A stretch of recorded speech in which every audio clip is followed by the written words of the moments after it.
want to not be on my I can't really see what did I miss. Ex-strippers. Hi beauties, welcome back to Beauty and Sharice. God has a word for y'all today. God is about to elevate you. So I understand a lot of people may have been going through trials and tribulations in their lives and different circumstances and situations that you might be battling through, sicknesses, mental health, or anything like that. You are about to receive a breakthrough and a miracle in your life because of all the pain and the trials and everything that you had to endure. You are about to be blessed. You are about to reap that harvest. Okay? For a lot of times when we are in that waiting room and you know what I'm saying, God is molding us and he is shaping us and he is renewing us and all those things, we can't really see. So the enemy will make sure that we got those blind fights, that you see that? That's the enemy. But the enemy will make sure that you have those blindfolds on because he don't want you to get what's coming for you. So a lot of times when God has us in that waiting room, we be thinking that it's our permanent situation. God said, baby, that's just your waiting room. That's just the room that I have for you while I'm getting this thing ready for you, while I'm getting you ready for this thing that you're about to receive. I'm getting you ready. I'm molding you. I'm shaping you. God, in that time where you're going through this trials and tribulations, a lot of times, if you're playing in victim mode, you'll think it's just not working out for me. God is just, like his promise is not going to come through X, Y, and Z. I'm just suffering. Why these people turn their backs on me? Why this, why that? When you're in victim mode, you can't see what God is doing for you. But when you're in victim mode, you can't see what God is doing for you. That is why you have to be a warrior. God only has warriors, baby. It ain't no victims. Ain't no victims. Only warriors. Because when we in God, we stand up in him. And even though, yes, we cry. Yes, we have nights where we cry. We going through hardship. We only human. We gonna bend, but we ain't gonna break. Because we got God on our side. We're in God. Okay? So a lot of times in those seasons, the devil will try to trick you and make it and tell you all these lies and get up in your mind and your battlefield and try to create all these illusions so that it seems like God ain't gonna never come through for you. Like that situation is just gonna be forever. When whole time God just got you in that waiting room just to test your strength. How are you gonna stay in him? Are you gonna stay 10 toes in him, or are you gonna step out and go off to this easy temporary distraction that's going to completely remove you and take you away from what God is trying to, the path that God is trying to see? A lot of times God is trying to take us in a certain direction, and in that season where it's just not a lot going on for us, or it's just too much going on for us and we can't handle it, we'll try to distract ourselves with these things, these places, and these people that do not be good or is not aligned for the path that we're currently on. So we'll tell ourselves these lies. You know what I'm saying? Like that's how the devil works. The devil's in your mind, baby. You know what I'm saying? We can be God to ourselves, or we can be devil to ourselves. You know what I'm saying? You want to listen to the God in you, or you want to listen to the devil in you? Because a lot of times, it can be so subtle with the devil. That's one thing that I've started to learn and observe. It can be so subtle. You know what I'm saying? Hard to pick up, but you catch it though, because you have that intuition and that discernment. So you always gonna catch it, but it's hard to pick up. It ain't enough. You know what I'm saying? So you be like, well, I'm gonna go do this thing because it ain't gonna hurt nobody. Like, you know what I'm saying? Let me just go chill with this guy, or let me go chill with this girl. Even though I know, you know what I'm saying, like I don't want to be with them, I don't want to be their friend. No, I really don't want them in my future because they don't really feel aligned. But it's something to do right now. Well, let me just go to this, you know what I'm saying? Because it's something to do right now, baby. If it's not conducive to your path, then it's taking you off the path. If it's removing you away from God, then it's taking you away from God. It ain't no, oh, I'm just gonna do this right now. Like we really will try to like narrate these lies and these stories, and we really try to convince ourselves we have it all under control. I got it all under control. Like I got it under control. I'm just gonna step on this side for a little bit, but it's all under control though. You know what I'm saying? Like, but it's never under control, and we always lose ourselves, and we have to come back to God so he can rebuild us again. Because, you know what I'm saying, that little thing that seemed like, oh, I'm just chilling at this person's house, I don't want nothing with this person, but I'm just enjoying the company, so why not? It ain't nothing better to do. It's plenty of better things to do. You just choosing to do that. Don't lie to yourself. Come on now. You can lie to yourself, but you can't lie to God. But it's like, why lie to yourself? You know what I'm saying? Like, I just feel like once you start lying to yourself, you'll naturally become a victim, because it's like then you start seeing like stuff happening to you versus things happening for you. I could say something happened to me, but I really feel like everything that's happening in my life is happening for me, for the things that I'm praying for. Because every time that I'm done wrong and I'm hurt and I'm betrayed, it builds something up in me. Yes, it hurts. It hurts like an MFer. It hurts so bad. It hurts. But I go to God and I pray it out and I cry it out and I feel renewed and rejuvenated in him. That's what I mean by rest in him. Rest in him when you sad, when you happy, no matter what. That's just supposed to be your go-to. Just like, for example, in a marriage or in a relationship, friendships, whatever. I'm pretty sure the people that you have in your life, especially if they're in your household, wife, kids, husband, all that stuff, parents, if you have a relationship with them, if you have a healthy relationship, I'm pretty sure you're talking to them way often than not. You know what I'm saying? So why do you feel as though the relationship with God is one that's supposed to look like a relationship of convenience? Because you can't physically see him? Is that what it is?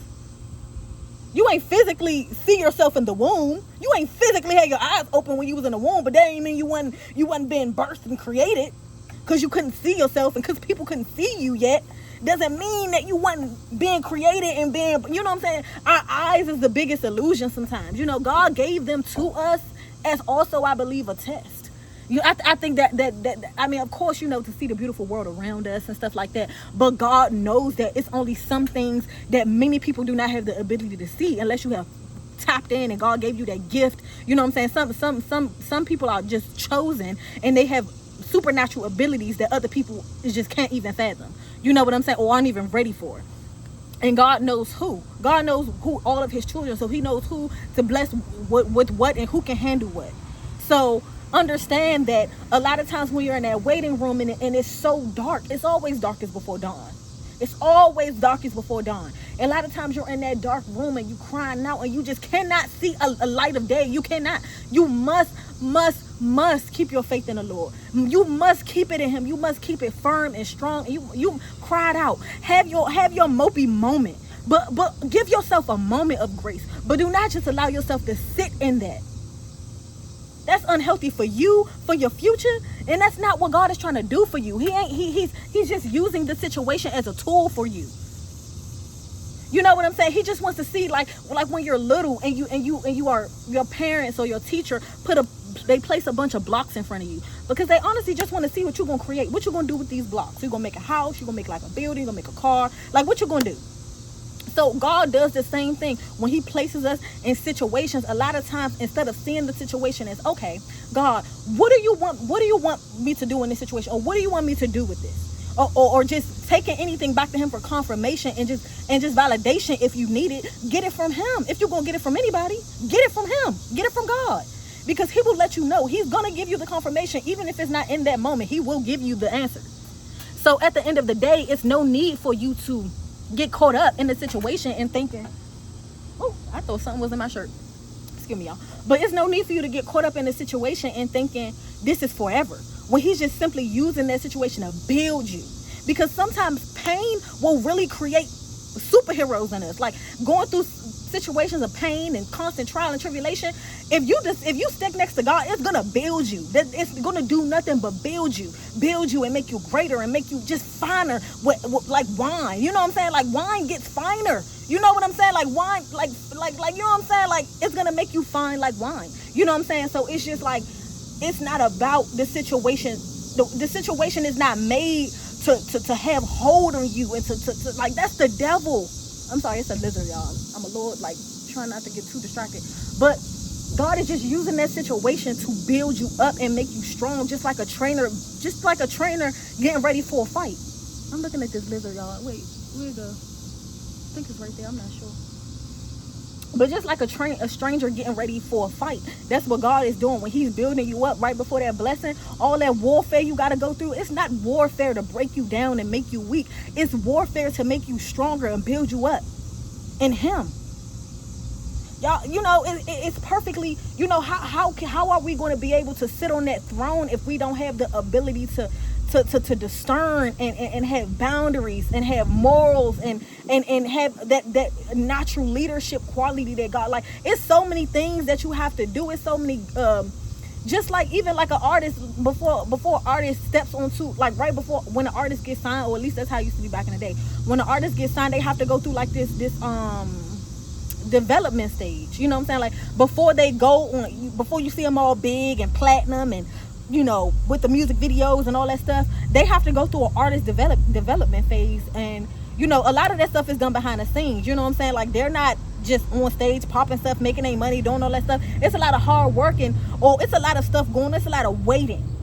It's a lot of waiting. It's a lot of faith-based stuff that's going on. Like it's not just you just reap this blessing. You ain't have to do nothing. Like you ain't have to do nothing. Like it's, baby, you gotta earn. You gotta earn. Okay, you gotta earn that throne. God is not just gonna give you a seat. Like, okay, here you go. You did absolutely nothing to earn this, because then what you gonna do to keep it if you ain't have to do nothing to earn it? When you have to go through so much blood, sweat, and tears to get where God has promised you that you're going, it's gonna build a certain momentum in you. It's gonna build a certain it's gonna build something in you that is just gonna shape a new you in the way your mind operates. You're not even gonna tolerate anything that's ungodly or anything less than what you deserve. A lot of times, when we're raised in these broken homes and these broken places, we become that version as well of ourselves. We become a broken piece. We become a part of that environment. We become broken as well. You know what I'm saying? So a lot of times God has to take us out of that brokenness and heal us and put us back together. And sometimes it hurts in the process of being molded and being put back together, and God doing his reshaping and renewing of you. You're going to cry. You're going to go through trials and tribulations. You're going to go through spiritual warfare. And a lot of times, especially in the early times, you're going to go through it alone. A lot of times you will go through it alone. But when I tell you, God is really there with you the whole time. And sometimes you might not feel it. Sometimes you might not feel it. And it's okay for you to cry. You need to God is just literally testing you during that whole season of you being down and out. Y'all, these flies are going crazy for whatever reason. They must be feeling this high vibration or something.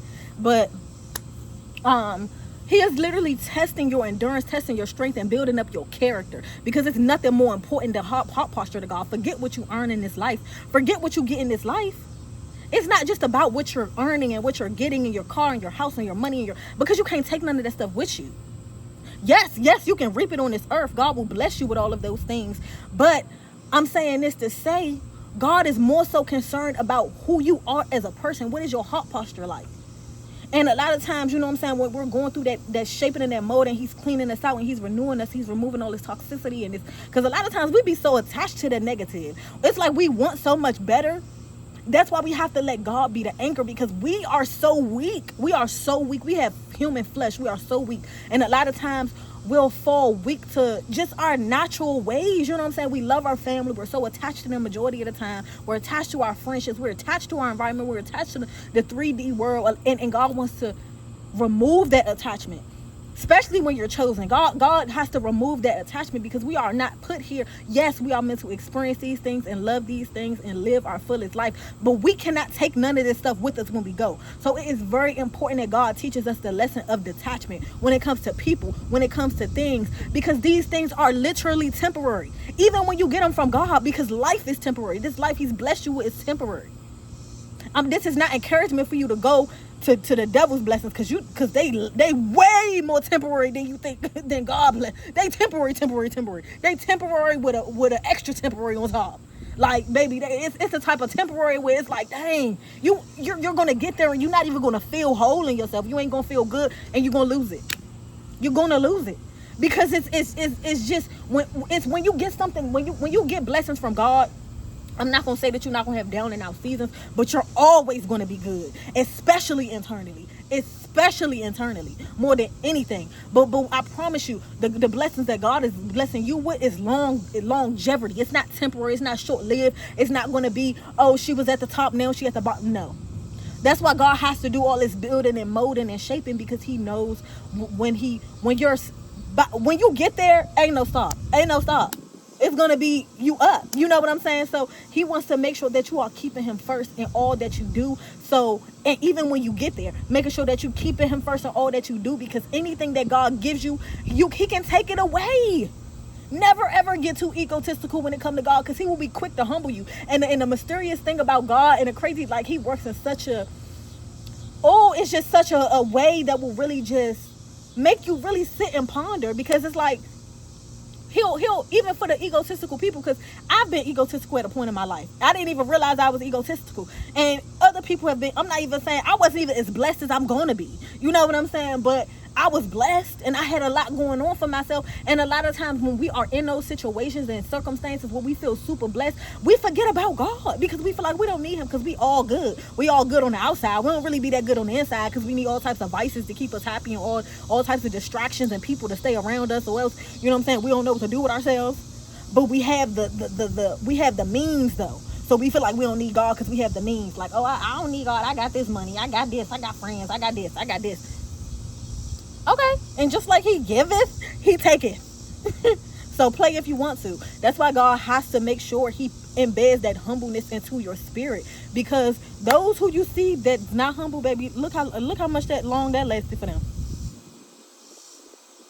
That baby, I'm not saying people can't have their egos, but it ain't gonna last too long, baby. You mess around with an ego, baby, it's gonna be very short-lived. It's gonna be very short-lived, because baby, God gonna sit you down and show who he is. Like, oh, you want to see who I am? Let me show you. So, you know, I'm super duper grateful. Like, you know, on this journey that I'm in, and in the midst of the time I'm in, a lot of times, you know, I get caught up as well, you know. And this message is for you and me, you know. So it's just like, I trust me, like, I'm right here with y'all. Like, we are one. Like, we going through this together. You know what I'm saying? Like, we are growing in God and love together. You know what I'm saying? Like, that's my only goal, is to continue to grow in God and love. Because I know as long as I got God and love on my side, baby, I don't have to be out here chasing and hustling and doing all these things that the world try to make you seem like you need to be doing. Well, what you doing? You not doing this, you not doing that. I'm in God. I'm resting in God. Whatever that looks like for me. It don't have to look like going to work every day and doing what you do. I'm doing work for God. I'm working for God. I've quit working for the man, and I've decided to work for the man upstairs. The one that's really in control. Because we be thinking these corporate people, baby, what you gonna do the moment corporate America shuts down? Because God is in charge of all that. God is in charge of all that, honey. We be so quick to be so you know, just submissive and what's the word? Condemning. We are so like, we condemn ourselves and we mold ourselves and we put ourselves into these boxes when it comes to these companies and these jobs and these corporations, because we feel like we need them. And then I hear people say things like, you know, well, if I don't have this job and if I don't do, what I'm gonna do? Or you know what I'm saying? This and this. Just so much lack of faith. It's just lacking so much faith. In all honesty, lacking so much faith. And it's just like, well, with that attitude, I guess, shoot, you know what I'm saying? God ain't forcing you to trust in him, and he's never going to. You know, he's not about to force you to believe in him. He's not going to force you to acknowledge him. He's not going to force anything. You're just creating your own rut to be stuck in. Because it's like, honestly, God makes all possible. We don't have to work so hard. We don't have to sweat to the bone. If you want to, if that's something that you enjoy doing, I'm not saying no labor is required. Of course, you have to do some footwork, but you don't gotta slave and work so hard to the bone and people please and kiss butt. God don't want you to be. God is not even a people pleaser. Why would you be one? God is not even a people pleaser. Why on earth would you be one? I don't see him out here trying to people please nobody. Yeah, he care about making people happy. Yeah, he care about making people happy, of course. You know what I'm saying? But he's going to do what's best for you even if it hurts. He's going to do what's best for you even if it hurts you. Sometimes we're not even willing to do that for ourselves. God has to force us out of certain situations. Force us, like hurt us till we can't take no more hurt. Because that's God trying to like let us know, you know what, you wasn't going to leave, so this is what I had to do to get you up out of there. Because you wasn't going to move. So, you know, I just want to let y'all know, you know, baby, you got God next to you and in your corner, baby. The world is your oyster, baby. Get ready to reap those blessings because they definitely on the way. Thank y'all so much for tuning into this video, beauties. I love y'all so much. Please tune into the next video. Comment below. Let me know what y'all have to say, your opinions, y'all circumstances. Please just share love, share circumstances, situations. I want to know. And I'm just here. I'm here for all the love and the positivity and just the good energy. Thank y'all so much for all y'all support. Bless y'all. Love y'all so much. Peace. Bye, beauties.